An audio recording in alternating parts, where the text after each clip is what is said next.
আমরা মাকু উপন্যাসে কতটা পর্যন্ত পড়েছি? আমরা যেটা পড়েছি সেটা হচ্ছে যে নদীর ধারে সার্কাসের সঙ্গে সঙ্গে দেখা হলো এদের, সোনার এবং টিয়ার। আর আরেকজনের সঙ্গে দেখা হলো যাকে সোনা টিয়া ভেবে নিল মাকু, এবং তাকে মাকু মাকু বলেই ডাকতে লাগলো। তো তারপর শঙ্কে ওরা বলল যে আমাদেরকে নিয়ে চলো নদী পার করে, কিন্তু শঙ্খ তো বলল আমার পেন্টালুনের যদি পেন্টালুন যদি ভিজে যায় তাহলে পেন্টালুনের রং উঠে গিয়ে বিতিকিচ্ছিরি কাণ্ড হবে। তখন মাকু ওদেরকে দুজনকে কোলে নিল, সোনাকে এবং টিয়াকে।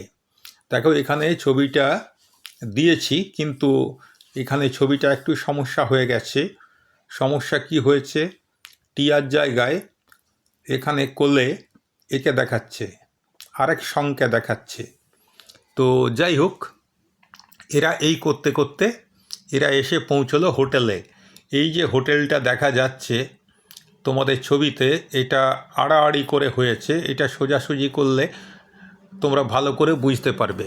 তো সে যাই হোক, ওরা হোটেলে এসে দেখে হোটেল বলে হোটেল। দেখো এই হোটেল কথাটা সরাইখানা হিসেবেও কিন্তু তোমরা পড়েছ। তো যেটা হোটেল সেটাই হচ্ছে সরাইখানা, ইংরেজিতে হোটেল, বাংলায় সরাইখানা। তো যাই হোক, হোটেল বলে হোটেল সে এক এলাহি ব্যাপার। গাছ থেকে খান কতক বড় বড় লণ্ঠন ঝুলছে, দেখো ছবিটায় দেখতে পাবে, বাঁ দিকটা দিয়ে দেখো। গাছ থেকে খান কতক বড় বড় লণ্ঠন ঝুলছে, আর গাছের গোড়ায় তিনটি পাথর বসিয়ে প্রকাণ্ড উনুন হয়েছে। তার গনগনে আগুনের উপর মস্ত পেতলের হাঁড়িতে টগবগ করে কী যেন ফুটছে। এটাই খাবার। এই হাঁড়িতে যেটা ফুটছে, মস্ত পেতলের হাঁড়িতে, তার মানে অনেকের খাবার তৈরি হচ্ছে। গনগনে আগুনের উপর মস্ত পেতলের হাঁড়িতে টগবগ করে কী যেন ফুটছে, চারদিকে তার সুগন্ধ মমও করছে। যে জিনিসটা রান্না হচ্ছে সেটা এত সুন্দর জিনিস যে তার সুগন্ধ চারিদিকে ছড়িয়ে পড়েছে। তোমাদের ঘরে অনেক সময় মাংস রান্না হয় না? তো যখন মাংস রান্না হয়, বাইরে থেকে যখন ঘরে ঢুকছো তখন মনে হচ্ছে আহা কি আরাম, কত সুন্দর গন্ধ, এখনই এক থালা ভাত এটা নিয়ে খেয়ে নিতে পারবো। তো যাই হোক, এটা যারা মাংসাশী তাদের কথা বলছি, যারা নিরামিষাশী তাদের কথা বলছি না। তো মাথার উপর ডালপালার ফাঁক দিয়ে চাঁদের আলো গলে আসে, শুকনো পাতা দিয়ে ঢাকা মাটিতে কোথাও ফুটফুট করছে, আবার কোথাও ঘন কালো ছোপ ছোপ ছায়া দেখা যাচ্ছে। কেন এটা? চাঁদের আলো যেখান দিয়ে সোজা পড়তে পারছে সেখানে সেই মাটিটা উজ্জ্বল দেখাচ্ছে, স্পষ্ট দেখাচ্ছে, পরিষ্কার দেখাচ্ছে। আর যেখানে পাতার আড়াল হয়ে যাচ্ছে তো সেইখান দিয়ে পাতার ছায়াটা মাটিতে পড়ছে।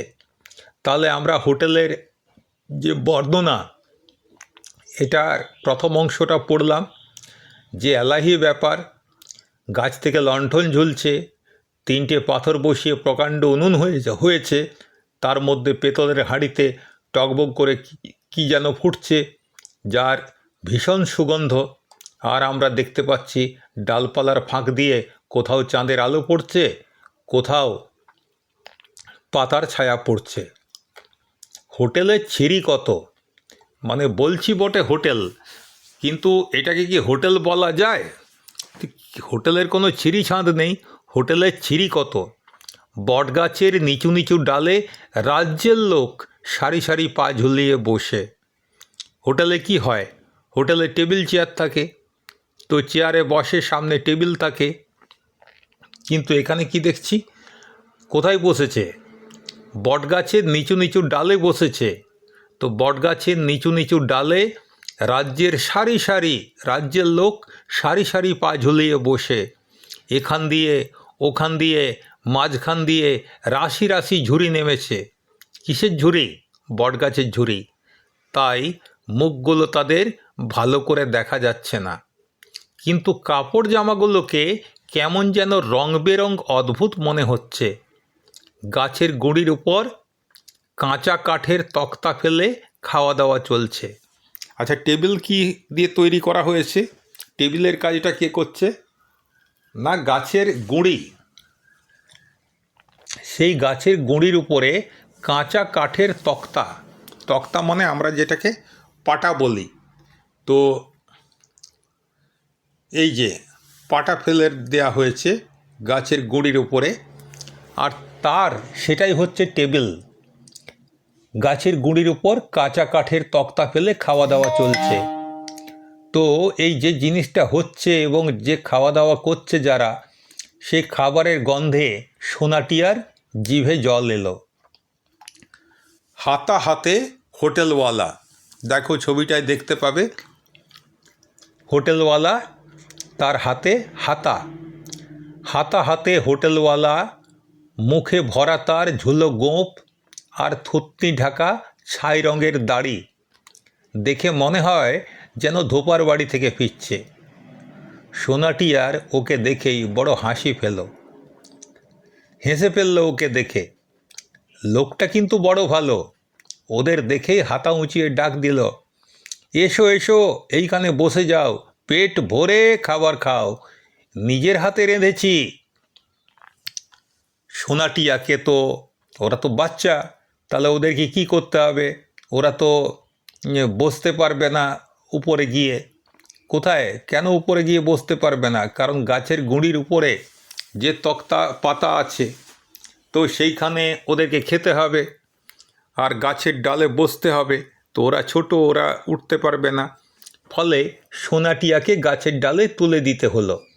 শূন্যে তাদের ঠ্যাং ঝুলতে লাগলো। মাকুও ওদের পাশে জড়সড় হয়ে বসলো। তার প্রাণে যে বড় ভয়। টিয়া তার কানে কানে সাহস দিয়ে বলল, কোনো ভয় নেই মাকু, দিদি সব ঠিক করে দেবে। তুমি আমার এই রুমালটা হাতে ধরে রাখতে পারো।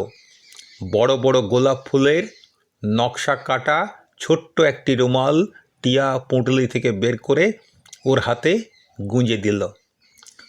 হোটেলওয়ালা টিনের মগে জল এনে বলল, খাবার দি? তার আগে হাত ধুয়ে ফেলো। কেমন? মাকু হঠাৎ বলল, কি কি আছে? মানে আমরা হোটেলে গিয়ে জিজ্ঞাসা করি না যে খাবার কি কি আছে, মানে আমার পছন্দ মতো যে যে খাবার সেগুলোর অর্ডার দেবো, তো আমি জিজ্ঞাসা করবই যে কি কি আছে। তো এখানে মাকু যেই না জিজ্ঞেস করলো কি কি আছে, হোটেলওয়ালা একদম চোটে কাঁই। হ্যাঁ, আমাকে এরকম জিজ্ঞাসা করে? বেটা হনুমান কিছু জানে না? কি কি আছে আবার কি? রোজ রাতে যা থাকে তাই আছে, অর্থাৎ স্বর্গের সরুয়া আর হাতের রুটি। একবার চেখে দেখলে মানে কি, টেস্ট করে দেখলে, মানে একবার খেলে, একবার চেখে দেখলে অন্য কিছু খেতেও ইচ্ছে করবে না। কি বলল? আবার জিজ্ঞেস করার কি আছে? প্রত্যেক দিন রাত্রে যা থাকে তাই আছে। স্বর্গের সরুয়া আছে আর হাতে গড়া রুটি আছে। এই স্বর্গের সরুয়া মানে কি? সরুয়া মানে হচ্ছে এক ধরনের ঝোল। তো সেই ঝোলটা বিভিন্ন জিনিস দিয়ে তৈরি হতে পারে। আমরা যেমন ঘরে তৈরি করি মাছের ঝোল, ডিমের ঝোল, অনেকটা এই রকমের। তবে তার সঙ্গে আরও অনেক কিছু ছোট ছোট সবজি টবজি ইত্যাদি দেয়া থাকে। তো এটা হচ্ছে সরুয়া। কিন্তু স্বর্গের সরুয়া কেন বলছে? স্বর্গের সরুয়া কেন বলছে সেটা আমরা পরে জানব।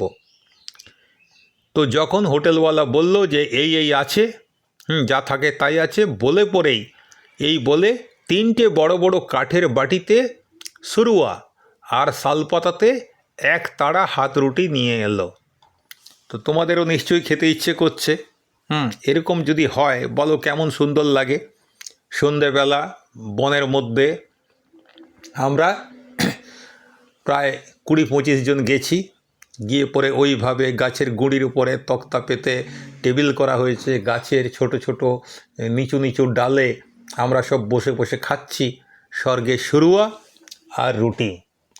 তো যখন হোটেলওয়ালা 3টে বড় কাঠের বাটিতে শুরুয়া আর শালপাতায় একতাড়া হাত রুটি নিয়ে এলো, সোনা বললে, আমাদের বেশি পয়সা নেই, আমাদের কম খেতে দিও।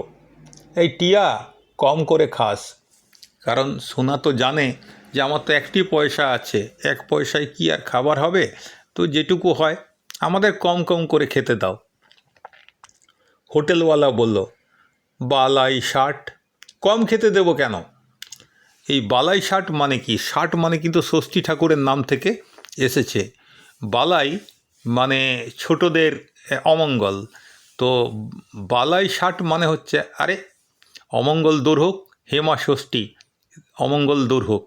তো এই জন্যে আমাদের গ্রামে দেখবে এগুলো ঠাকুমা দিদিমারা বলে বালাই ষাট, আবার অনেকে বলে ষাট ষাট ষাট ষাট, মানে হচ্ছে মা ষষ্ঠীকে ডাকে। এখন মা ষষ্ঠীকে কেন ডাকা হয়? কারণ ধরে নেওয়া হয় যে শিশুদের রক্ষার দেবতা হচ্ছেন মা ষষ্ঠী। তো যাই হোক, হোটেলওয়ালা বলল, বালাই ষাট, কম খেতে দেবো কেন? পেট ভরে খাও, এত ভালো কেউ রাঁধতে পারে না, এ আমি নিজেই বলে দিলাম। মানে অহংকার করছে যে দেখো, এরকম যে আমি যে খাবার রাঁধি, কই আর কেউ রেঁধে দেখাক তো দেখি, আমার মতো রান্না কেউ করতে পারে না। পেট ভরে খাও, এত ভালো কেউ রাঁধতে পারে না, এ আমি নিজেই বলে দিলাম। নাও ধরো, আর হ্যাঁ, পয়সা কড়ি কিচ্ছু দিতে হবে না, তোমরা খাও, পেট ভরে খাও, কোনো পয়সা লাগবে না। তোমরা বরং আমার হোটেলের কিছু কিছু কাজ করে দিও, একা একা আর পেরে উঠিনে। তো খেতে দেবো, তার পরিবর্তে তোমরা অল্প স্বল্প কাজকর্ম আমার করে দেবে। টিয়া তখন একদম বকবক খুশি হয়ে গেল। টিয়া খুশি হয়ে গেল, ও বলতে শুরু করলো, আমরা পুতুলদের জন্য কাদা দিয়ে ভাত বানাই, গাঁদা ফুলের পাতা দিয়ে দিদি মাছ রান্না করে, তার মানে আমরা কত কি জানি। হোটেলওয়ালা হেসে বলল, তা খুব ভালো তো, কিন্তু এখানে তোমাদের রাঁধতে হবে না, উনুনের নাগালই তো পাবে না। তোমরা এক কাজ করো, তোমরা খাবারের জায়গা করবে, বাটি ধুয়ে দেবে, ঝাঁটপাট দেবে, কেমন? তারপর মাকুর দিকে ফিরে বলল, কে? হোটেলওয়ালা। মাকুর দিকে ফিরে বলল, তুমিও কাজ করতে পারবে নাকি? টিয়া অমনি বলল, ও সব পারে, অঙ্ক কষতে পারে, সেলাই কল চালাতে পারে, পেরেক ঠুকতে পারে, ওর পেটে কল করে টিয়া ভ্যাঁ করে কেঁদে ফেলল। মাকু ব্যস্ত হয়ে বলল, কি হয়েছে টিয়া, ঘুম পেয়েছে? সোনা বললে, না না টিয়া কাঁদে না, আয় তোকে চুমু খাই। ভুলে চিমটি কেটেছি রে, এই নে খাবার খা। টিয়া অমনি ফিক করে হেসে ফেলল। এবার মানেটা বোঝার চেষ্টা করো। টিয়া বলতে বলতে হঠাৎ করে ভ্যাঁ করে কেঁদে ফেললো কেন?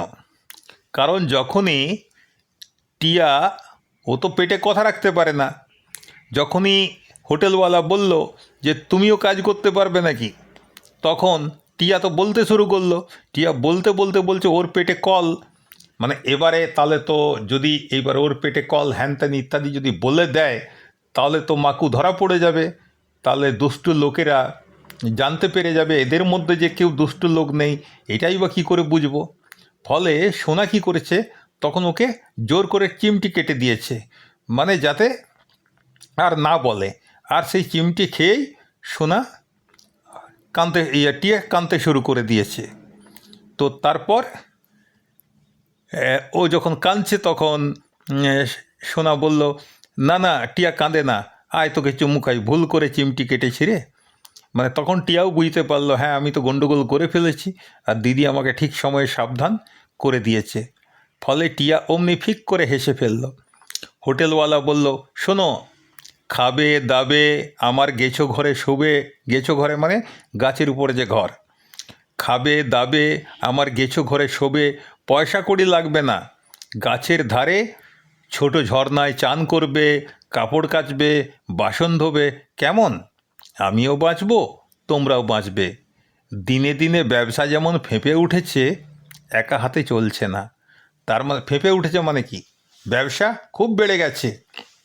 এখন আমার বিরাট খদ্দেরপাতি হচ্ছে, লোকজন অনেক খাচ্ছে দাচ্ছে, ফলে আমার ব্যবসা খুব বেড়ে গেছে।